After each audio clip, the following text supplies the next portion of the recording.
Welcome back नाज़रीन। अहम ख़बर दौलत लाड़कानी अस्पताल में दाख़िल खैरपुर भरसा कार जे टक्कर में ज़ख़्मी थियल नौजवान फोत थी वई है। ज़ख़्मी थियल मुराद वाहन जो रहवासी सरवर जतोई चांटका अस्पताल में दम ॾिनो आहे। फोतीअ जो लाश ज़रूरी कार्रवाई खां पोइ वारसनि हवाले कयो वियो आहे। इंतहाई अफ़सोसनाक ख़बर अव्हांखे ॾियूं पिया। लाड़कानी जे अस्पताल में दाख़िल खैरपुर पुल भरसा कार जी टक्कर में ज़ख़्मी थियल नौजवान फोत थी वियो आहे। अव्हांखे आगाह कयूं पिया। ज़ख़्मी थियल मुराद वाहन जो रहवासी सरवर जतोई चांटका अस्पताल में दम ॾिनो आहे। फोतीअ जो लाश ज़रूरी कार्रवाई खां पोइ वारसनि हवाले कयो वियो आहे। अव्हांखे इंतहाई अफ़सोसनाक ख़बर ॾियूं पिया। लाड़कानी जे अस्पताल में दाख़िल खैरपुर पुल भरसां कार जे हादसे में ज़ख़्मी थियल नौजवान फोत थी वियो आहे। अव्हांखे अफ़सोसनाक ख़बर बाबति आगाह कयूं पिया। ज़ख़्मी थियल मुराद वाहन जो रहवासी सरवर जतोई चांटका अस्पताल में दम ॾिनो आहे। के अफ़सोसनाक ख़बर ॾेई रहिया आहियूं। फोतीअ जो लाश ज़रूरी कार्रवाई खां पोइ वारसनि हवाले कयो वियो आहे।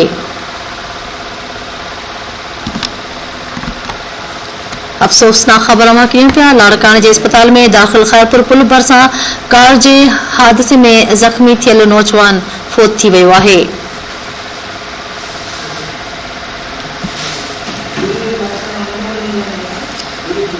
लाड़कानी खां दाती टीवी जो ब्यूरो चीफ मुनवर लाइन ते मौजूद है। जी मुनवर, ॿिया कहिड़ा तफ़सील आहिनि इन हादसे जे हवाले सां? हाँ जी, लाड़कानी जी भरसां लाड़कानो खैरपुर भरसां तेज रफ्तार कार जे टक्कर में ज़ख़्मी थियल मुराद वाहन मले जो रहवासी आहे नौजवान सरवर जतोई जेको लाड़कानी जे चांटका अस्पताल में ज़ख़्मियुनि जा सूर मचाइण ते फोत थी वियो आहे। तंहिंखां पोइ हुनजो लाश जेको आहे घर रवानो कयो वियो आहे। जीअं ते हुनजो लाश पहुतो आहे त घर में तमाम मची वियो आहे। संदसि वारसनि जो चवणु आहे त अॻिते गुलाम शाह थाणे जे हद में लाश नौजवान फोत थी वियो आहे।